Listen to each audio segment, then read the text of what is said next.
Ready. Welcome into the Irish 365 podcast, the Navy postgame show. The game in review. The snow game, the rain game. Yeah, I mean, there's kind of a lot of talk before that USC game a few weeks back. It was going to be a monsoon, all this stuff. Not as much talk leading into this one, but a lot more rain, snow even. But fun game overall, right? Yeah, absolutely fun game. I mean, I wasn't ready for a snow game. Yeah. But I knew it was like a chance of it. And the USC game, you expected the rain to have a lot more impact on the game. You did not think rain or snow was going to have an impact on the Navy game plan. Yeah. In fact, it might do anything. It might have a little bit of an impact on the Notre Dame game plan. But I think people that watched it on television thought, oh, it rained so hard. But I don't think it was raining for the most part. It wasn't raining as hard as it looked like. Steady rain, though. But it was steady. Yeah. But it wasn't like you couldn't throw the ball. You couldn't, you couldn't run your game, I guess. It wasn't so bad that you couldn't play your game, especially with modern equipment today and the gloves and things of that nature. But yeah, I mean, it lived up to what I expected.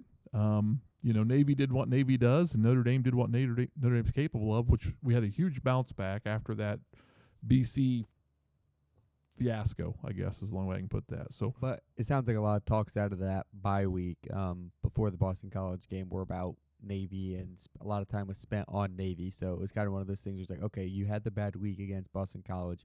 At least show us you were actually prepping for Navy, right? Exactly. Had we not played well against Navy, then I'd be like, oh gosh, what's going on? Yeah. But now it's like, okay, yeah, they focused on Navy in the preseason. They focused on Navy during the bye week. Chris Ash didn't have a lot of experience with Navy, but Marcus Freeman clearly did. He made sure we had the right fit. We were, sound disciplined. Penalties. Zero Notre Dame penalties. And turnovers. And zero turnovers. I think the first time since 1997 Notre Dame's done that. Yeah, I mean, so that showed we played disciplined football for the most part. And, I mean, 7 penalties on Nate. Was it 7 or 6 on? Yeah, something like that. 6 penalties for 57 yards. 4 false starts and then a couple of PIs. Is that what it was? I think so. So, yeah, and it was fairly clean both ways, but I'm surprised Navy had the false starts. Yeah. The PIs, I thought, the one false start I think was strategic, just to give the punter room. Yeah. Maybe it wasn't, but I think it was. And a couple of PIs, just bigger, faster guys running by him, and it was just give up 15 so you don't give up 7. So, anyway. And, this was a game where the Irish put up 502 yards of offense, and it felt like it on the scoreboard. Obviously, the week before with Boston College, we put up some yardage, but it didn't show up on the scoreboard, right? Yeah. You put up 500 yards, you should be in the high 40s, and that's where we were. So, and probably would have ended up with – we probably would have scored at the end of the game if we really wanted to, but it seemed like we were slowing it down there. But, yeah, I mean – I think the big stats for me, though, on the game, besides the zero penalties, but 7 for 10 on third down. I mean, that's just putting yourself in good spots on third down. 2 for 2 on fourth downs. I mean, you can't ask for much better there. Yeah. And I think the stat everybody's excited about, and they should be, is 13 for 16. Yeah, CJ Carr. CJ Carr. I thought you were going to go 7 for 7 on the extra points. Well, that was my next. Okay. But I also think we should be excited about the overall team passing being 16 for 19. Yeah. I mean, Kenny Minchie 3 for 3. Yeah. Kenny Minchie flashed some, showed some speed, showed some elusiveness. We're praying for good health and continued good health for CJ Carr. Yeah. But if there's a series that he has to take out or something because he gets hit or something, I feel good. We got a good plan B at the quarterback position. But But CJ, 13 for 16, 218 and 3 touchdowns. I mean, not a bad day at the office in that rain. Yeah, absolutely. So CJ looked great passing, and Navy was focused on trying to stop the run. And if you want to try and stop the run, CJ shown you're going to give him opportunities. He's capable of taking advantage of you. Yeah. So that was good. Again, we haven't had a complete game, but boy, that was as close as we've had to a complete game. I heard somebody talking about it, and it's like, we've talked about this 7 for 7 on the extra points. Yeah. Yay! Yeah. And they, the first one, a little nervous. Like that was a botched snap, botched hold. That ball was on its side and then got back up quickly. So kudos Tyler Buckner, good hands, quick move. But that first extra point was a little wonky, but it was through. And then they just got better. It just got better. The comfort level got better. So But then I laughed because Randall, he's been hitting punting so well. He hit his worst punt of the year. It felt like it's like, well, it's Notre Dame. We're kicking the ball out of the back of the end zone on kickoffs. We're freaking making extra points. Now the punting game's going to struggle. So yeah, James Wendell had one punt for 28 yards. Yeah, it was like can't have it all. Nope. But hey, you know what? If we're going to peak, let's peak in 3, 4, 5 weeks, 6 weeks. Let's not peak. Yeah. Now let's peak January. Yeah, exactly. Interesting note, Boubacar Traore doesn't play because Marcus Freeman says his skill sets don't fit this game. Yeah. That's the question. Do you feel like that's an actual statement or we wanted him to rest statement? I think it's a rest statement. Yeah. I do. I mean, and this was a game where Marcus Freeman doesn't like to call garbage time, but this was a game where you could get in valuable minutes for, some experience, right? Yeah. Roster, right? You can build roster experience here. And I think the situation where Marcus Freeman thinks back on last year and how differently that Ohio State game could have been if we were more healthy at that defensive line position. Yeah. I mean, you think Boubacar's out, Riley Mills out. Yeah, I mean, those guys make a huge difference in that game, right? Yeah. So, yeah, can we keep these key positions? Defensive line is obviously a big one. Botello out last year, obviously. I don't want to say this on a mic, but we seem relatively healthy right now. Yeah. I mean, compared to last year. Yeah, you play the woulda, coulda game going through the playoffs. And Ohio State would say the exact same thing about 5 different guys, I'm sure. But think about Bebo last year. About what? Just we had Benjamin Morris last year in that national championship game. Yeah. You go back 2 years, when he shut out Marvin Harrison Jr. Yeah. And it's like, what a difference he could have made in that national championship game, because he Yeah. So yeah, it's. So is it just a thing where Freeman's like, all right, let's take a little in these moments where we might not need these guys, can we save them, right? It could have been that, or it could have been just that Boubacar is such a freaking monster that they were afraid maybe he would over pursue. And But yeah, I mean, I could also see, hey, we got to protect him from the cut block. We can't afford to have this guy, put Sean Sevillano, who we love Sean Sevillano, great personality, put him in D tackle, let him get some reps because we can, one, he's good enough to give us disruption. Yep. 2, we can afford to, if we're going to lose a defensive lineman, he's one we'd rather lose. Not that you want to lose anybody. Yeah, I mean, you can't be the mindset as the coach. If we lose somebody, it's this guy. But we're going to keep this guy healthy, right? Yeah. So I mean, I don't know if it was just Traore so quick that he's going to not get there. Yeah. Or it was just calculated risk. I kind of think you're right though. I think it was more of a rest and recovery situation here. Take advantage of it, kind of a second bye week and get him good and healthy. Yeah. I saw some stuff on Great House. There's a lot of people speculating about Great House. What's going on? He's only played 4 games. He's going to transfer. Marcus Freeman, his press conference today. No, he's right mindset. We're ready to go. And there's, I guess, some blood got taken out of his calf last week. It sounds like it's hamstring or it's hamstring. Hamstring. Yeah, hamstring. Yeah. It's been beating him up. So yeah, that's I hope he gets better. But and also remember, all these guys that have transferred in the past, mid-season, haven't been on the team. Yeah. They've left the team. It's not a situation where, coach, I'm transferring, and then you're still on the team the rest of the year. Yeah. You know what I mean? Jaden Mickey was watching from the student section last year. Yeah. He was not wearing warm-ups on the field. So I don't see any reason why Great House would transfer. I mean, if he ends up transferring, that's fine. But I'm just saying, it doesn't seem like he's. But why would he, right? Or why would he announce it right now? But if he was what? If he's missing home or something of that nature, okay, that's different, right? If there's family issues, you got those kind of things you have to deal with. Logan Diggs, we can go back to Logan Diggs, his mother, health, getting closer to home. I get it. There's times where things are bigger than football. But if he wants to play and he wants to contribute, Notre Dame has utilized him. He's had big moments. Mm-hmm. It's not like he's getting passed by freshmen on the depth chart right now.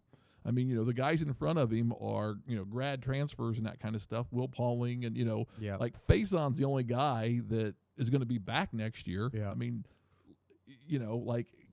if he's there, KK may not be getting on the field as much. I mean, Bettis Jr. got on the field this week, but again, that was in that, depth building time. That wasn't so I feel like it's possible, but I think it's a small concern for the Yeah. Great House transfer. I mean, maybe I'm Yeah. wrong. Maybe I'm not in the locker room. I don't know, but I Yeah. just think people are making something out of nothing because we played so well against Navy. We got to have something to freak out about. So I let's mean, pick something's that. always wrong, right? Yeah, and there's always that certain contingent of Notre Dame fans that are nothing's wrong. It's perfect, and they just don't know what's going on. And there's that everything's wrong, and then the rest of us fall somewhere in the middle usually, and Yep. lean one side or the other. But yeah, it was a solid game across the board, and I think the running game did okay. Yeah. Yeah, I mean, what do we have? 4 running backs get touchdowns 3. or 3? We didn't get. Yeah. Payne didn't didn't get get Payne in at the end. but yeah, it would have been sweet if possible. Yeah, Love with 2, Price with 1, and then Nias with a big run. What was that one? 54-yard 54, yeah. touchdown. Yeah, I mean, not a bad day when you can have 3 different running backs score. One of them scored twice and 3 passing touchdowns by a QB to 3 different wide receivers. And Ty Washington gets his first touchdown of the year, so good for him. First KK tight end touchdown of the year. Yeah, KK Smith. Oh, first tight end touchdown of the year. I didn't realize that. Raritan has not scored one, I don't believe, this year. Wow, I did not realize Which that. just blows your mind. As many big catches as Raritan has, we haven't. Yeah. And as we've struggled in the red zone a little bit, like why isn't Raritan getting the ball? Because you go back to Michael Mayer, like go back to the list of tight. Anyway, go ahead. Yeah, and then Faison also gets in there. So, yeah, I mean, just an all-around solid performance from the Irish offense. Yeah, you put up 500 yards and just under 50 points. It's what you're expecting against the Old Naval Academy. And, yeah, something we talk about a lot. Time of possession. Notre Dame won that time of possession with 30 minutes and 37 seconds. So I did not see that coming. yeah, I thought for sure Navy would win time of possession. We'd win Yeah. the game.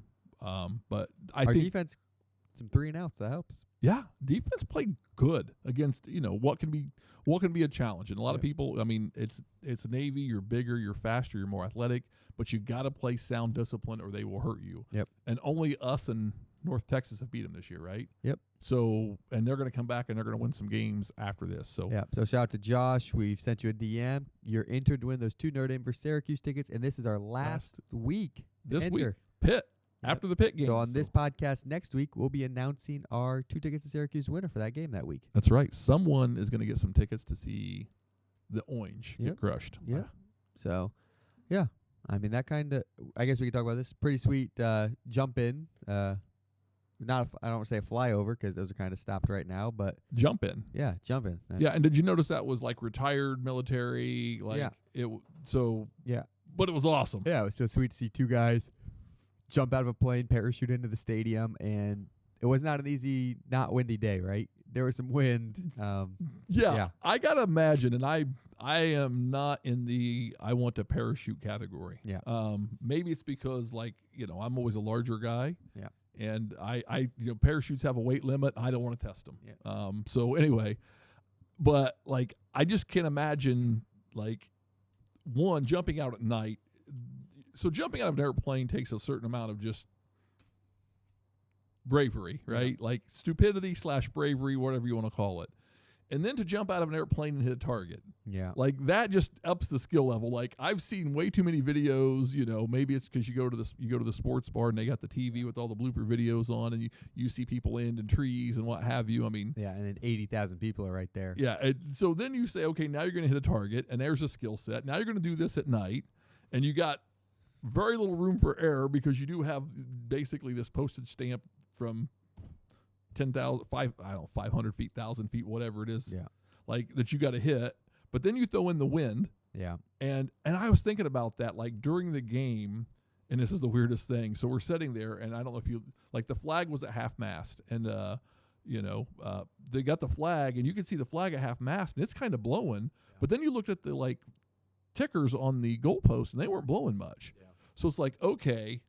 And I know as you sit higher up, you get more wind, and if you get lower, there's less wind, just being in Notre Dame Stadium, been all over. It's so here you are trying to come into this stadium, and as you get, you got this wind that's 12, 15, 20 mile an hour up higher pushing you, and as you come down, you're getting less wind. Yeah. So you got to target this, and then you got to, as you're descending that 50 feet, into the bowl, that wind's changing, and you're trying to hit a target. It's okay. Yeah. That takes some accuracy. Yeah, I'm impressed. I mean, just give it up. It's a lot of skill and talent go into that, plus a little bit of just craziness and stupidity to be willing to do it. So, But it was awesome. It was an awesome to see that.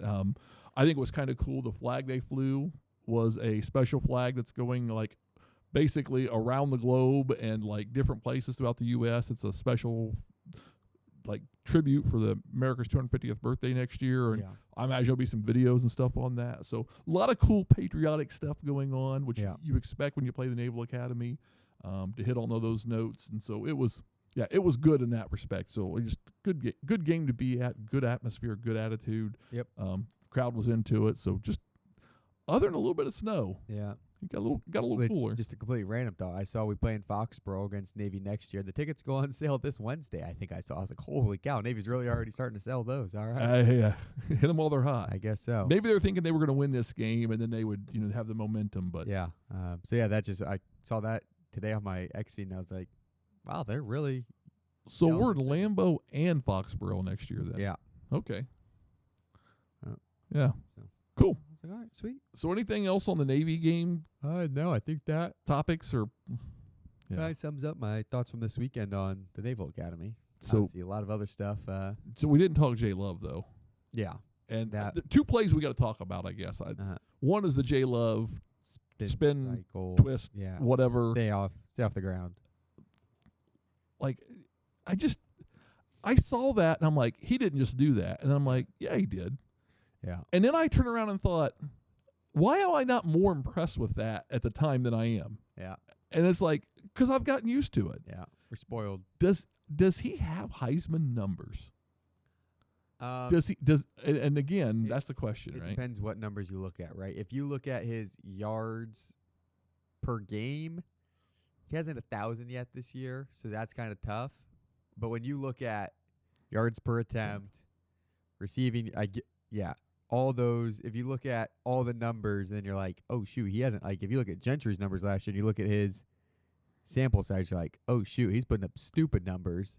But if you look at total volume, right? Like if he had as many carries as Gentry, at that same volume, he's a hands-down Heisman Trophy winner. Yeah.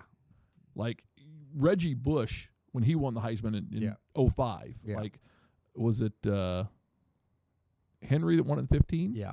Like, he's got those kind of numbers if you extrapolate out the carries. Yeah. So if you watch Jeremiah Love play, he's a Heisman Trophy winner. If you just look at his stats, probably not, right? So that's the thing. If you watch his highlights, which he's putting out highlights, which all Heisman Trophy winners have to do. Like, I don't think any of these quarterbacks putting up good numbers, but if you watch them, they're like, oh my gosh, they're not having those Johnny Manziel, Tim Tebow, Cam Newton plays. You're like, oh, clip that, right? I mean, they're playing good, these quarterbacks, but even Jeremiah Smith hasn't had a great year this year. Like, he hasn't put out these highlights. I don't want to argue that he's not one of the best players in college football, but he's not putting out these stats. Where Jeremiah Love's got some stats. He's got a lot of touchdowns. What has he got? 16 touchdowns this year. Is he leading FBS in the touchdowns? I think he is.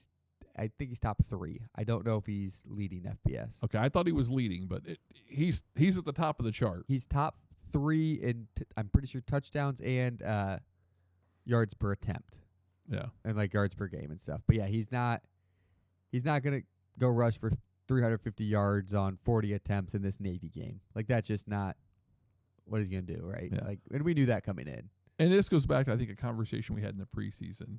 The Heisman Trophy is always about quarterbacks and stats. Yeah. It's historically where it goes, quarterbacks. And we got a non-quarterback winner last year. Yeah.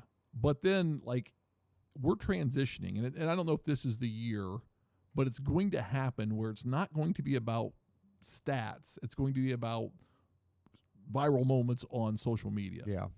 And I think Jeremiah Love, amongst the sports community, I can't say he's a household name, like, where he's not like Travis Kelce became a household name because he was dating Taylor Swift. Right. Non-football people became very aware of Travis Kelce, right? He's got Tom Brady. He's not outside of the college football world. I think a lot of sports people, though, like, they know, like, the name Jeremiah Love. And so has he done enough? Does he have enough of those moments? Because I think what comes into play is you've got all the jumps and the hurdles from last year, and then you've got the big runs and the moments this year, and that's just another. Is he going to have enough of those kind of moments to get him at least invited to New York? Yeah, I think he does. He's top 6, 7 right now ish. 6 or 6, I think 6 and 8. I can't remember off the top of my head where he's at in those sports betting spots. But here's what I'm gonna tell you: this Saturday, noon, ABC. It's not a night game, but you're gonna roll in right after college game day. All the hype. I'm sure there'll be another story on him. There'll be another this. Yep. Game Day's been on him. Fox has done some stuff on him. I just saw he's on The Pivot, which is another podcast that's pretty big in the sports community.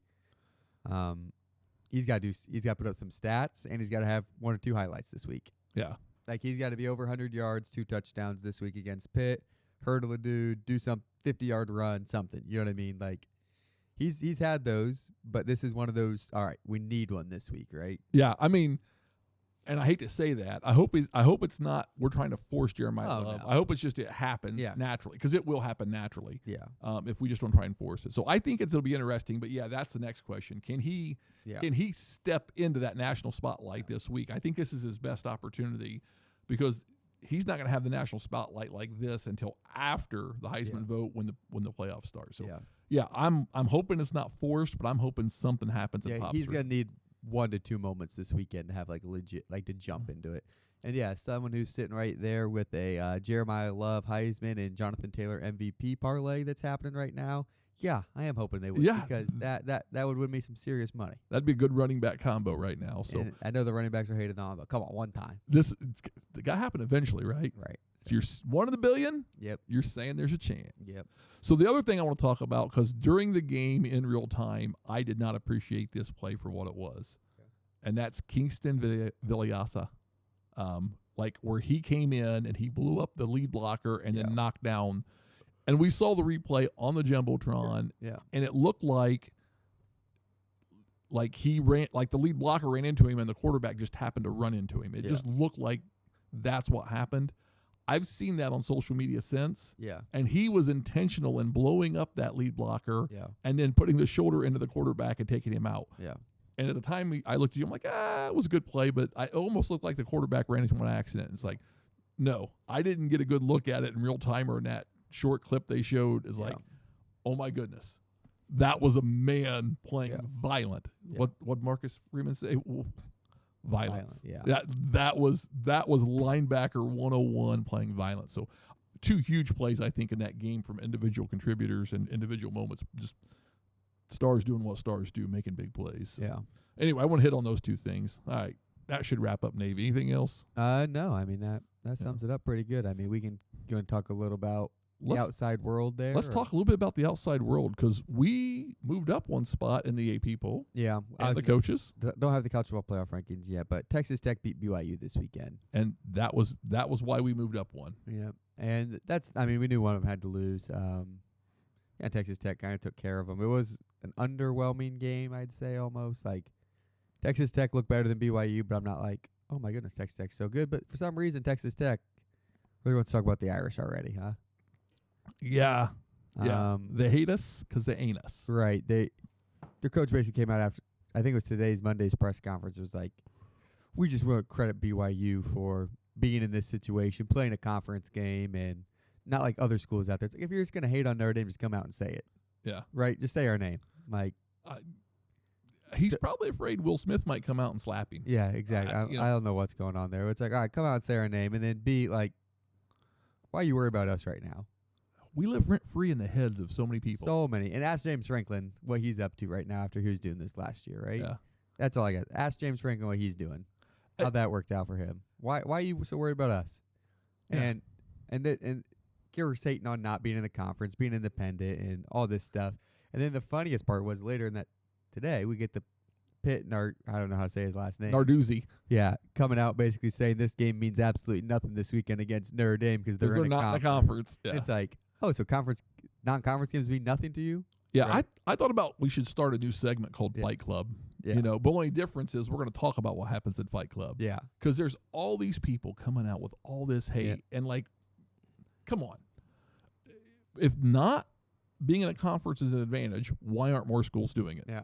what is stopping USC, Texas Tech, Michigan. USC, like anybody Yeah. from going out of conference?